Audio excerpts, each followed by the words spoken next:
देखिए longer texture खरीदारी का ही है। लेकिन आज ना मुझे लग रहा है कि normally on days like today market थोड़ा सा आपको कई बार गुगली दे देता है, तो हम उसके लिए तैयार रहेंगे। उसमें एक और चीज़ आज आपको देखनी होगी। ये तो खैर Q2 था। Q2 मतलब जुलाई अगस्त सितंबर का डेटा आया था। ऑलरेडी अक्टूबर पूरा निकल चुका है, याद रखिएगा, और आज नवंबर भी पूरा निकल चुका है। तो आज एक और बड़ा संकेत होगा। देखिए हाई फ्रीक्वेंसी इंडिकेटर्स जिसको हम बोलते हैं, ये डेटा जो होता है जीडीपी का डेटा या जो अर्निंग्स होती हैं वो क्वार्टरली आती हैं। हाई फ्रीक्वेंसी डेटा मतलब जो हर महीने आता है, वो उसमें सबसे इंपॉर्टेंट होता है ऑक्टो सेल्स का आंकड़ा। मैंने ये बात हमेशा बोली है कि सबसे इंपॉर्टेंट मेरे लिए अगर एक डेटा पॉइंट होता है वो होता है सेल्स, अक्टूबर ऑटो सेल्स का आंकड़ा। और आज आएंगे नवंबर के ऑटो सेल्स के आंकड़े।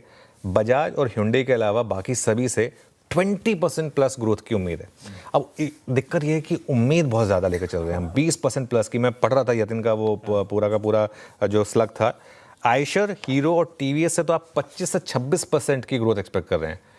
और कोई सरप्राइज नहीं है कि यही तीनों स्टॉक्स हैं जो सबसे ज़्यादा स्ट्रांग भी रहे हैं। M&M की भी कार सेगमेंट से आप 20% प्लस ग्रोथ एक्सपेक्ट कर रहे हैं। Maruti, Tata Motors, passenger vehicle, यहाँ भी आप 20% प्लस की ग्रोथ एक्सपेक्ट कर रहे हैं। सिर्फ एक Hyundai और बजाज हैं जिनसे आप थोड़ा सा कम ग्रोथ एक्सपेक्ट कर रहे हैं, करीब करीब 8 to 9% की ग्रोथ यहाँ से एक्सपेक्ट कर रहे हैं आप। लेकिन ये एक सेंस मेरी बन रही है कि जो ये Q3 है ना, ये पिछले कई सालों का बेस्ट क्वार्टर हो सकता है। और not in just terms of GDP but quarterly earnings also, companies की अर्निंग्स के हिसाब से भी ये क्वार्टर, क्योंकि ये जीएसटी कट के बाद का पहला फुल क्वार्टर होगा जिसमें जीएसटी कट आपको मिलेगा। और यहाँ से अगले 3-4 क्वार्टर आपके लिए फिनोमिनल हो सकते हैं। और मार्केट जो है ना वो फॉरवर्ड लुकिंग मैकेनिज्म होता है। मार्केट उसको पहले से बचाता है, पहले से एडजस्ट करता है। तो अगर ऐसा हुआ तो मार्केट इसको दिसंबर में बचा लेगा। क्यों? क्योंकि इसके रिजल्ट्स आने शुरू होंगे 15 जनवरी के बाद से। तो मार्केट तब तक वेट नहीं करेगा, मार्केट दिसंबर में ये सब कुछ बचा लेगा। और हैरानी नहीं होनी चाहिए अगर यहाँ से आप मार्केट की तेज़ी और बढ़ते हुए देखें।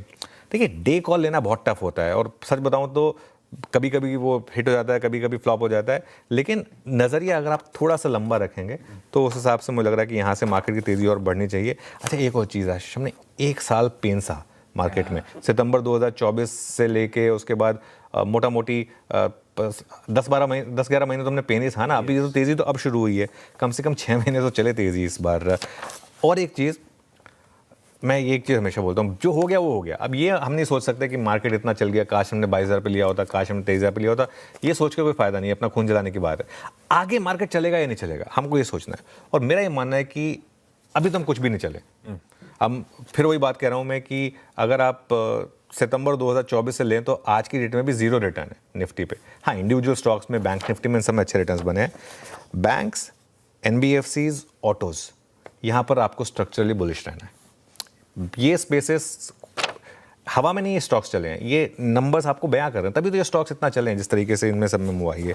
यहाँ पर आपको हर गिरावट पर ऐड करना है, इसमें आप जोड़ दीजिए। और अब तो देखिए आप अब कोई ट्रेड डील की बात भी नहीं कर रहा है, सब भूल चुके हैं उसको। अब तो अगर वो ट्रेड डील आ गई तो वो सोने पर सुहागा होगा। लेकिन अब एक सेंस बन रही है कि ठीक है, आ गई तो आ गई, नहीं आई तो अभी तो काम चल ही रहा है हमारा।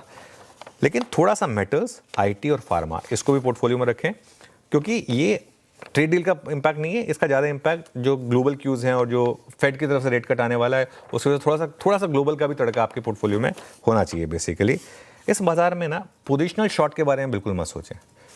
बीच बीच में करेक्शन आएंगी, वो आपके लिए अपॉर्चुनिटी होगी ऐड करने के लिए। और फोकस आपको रखना होगा अपना पूरा का पूरा वेल्थ क्रिएशन पर। वेल्थ क्रिएशन पर फोकस रखिए, 1-2 सेक्टर्स को इग्नोर कर दीजिए, सिगरेट और एल्को बेवरेजेस। मैं ये नहीं कह रहा कि यहाँ से स्टॉक्स कोलैप्स हो जाएंगे, क्योंकि क्या होता है कि ये रेजिलिएंट स्पेसेस होती हैं। आप जितना मर्जी टैक्स लगा दो, जिसको फूंकना है उसको फूंकना है ना। तो इसके लिए ये थोड़ा सा महंगे होंगे, लेकिन ऑब्वियसली ये प्रोडक्ट्स हमेशा टैक्स झेलते रहे हैं, आगे भी झेलते रहेंगे। तो आज पार्लियामेंट का वो सेशन शुरू होने वाला है, कुछ देर में लक्ष्मण जी के साथ डिटेल में डिस्कस करेंगे। लेकिन वो जो न्यूज़ बता रहे थे कि सिगरेट, पान मसाला, गुटखा, इन सब पर सेस लगेगा, और लगना भी चाहिए। मेरा तो ये मानना है कि इन पर और यहाँ से भी डबल हो जाना चाहिए टैक्स एक्चुअली। तो खैर एनीवे जो भी है, ये एक सेक्टर है जिसे आप चाहें तो कुछ समय के लिए इग्नोर कर दें, बाकी सब कुछ एकदम ठीक ठाक है। बिल्कुल ठीक है।